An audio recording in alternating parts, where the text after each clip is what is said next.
Toilet से फारिग होने के बाद आप ये गलती कभी ना करें।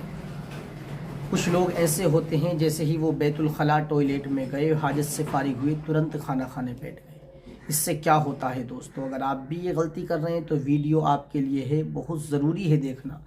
हज़रत लुकमान फरमाते हैं कि जो शख्स टॉयलेट से फारिग होने के तुरंत बाद खाना खाने के लिए बैठ जाता है, अगर कभी इत्तिफाक से ऐसा हो रहा है जैसे हफ्ते में या महीने में एक आध बार ये ऐसा मसला आ गया, तो इससे कुछ नहीं होता, इसमें कोई बात नहीं है, चल जाएगा।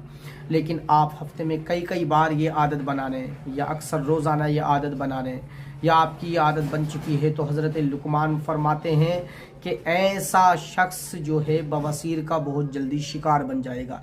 इससे बवासीर पैदा होती है, तो टॉयलेट के बाद आप तुरंत खाना खाने ना बैठें, बल्कि खाना खाने के बाद टॉयलेट में जाएं, ये बेहतर है।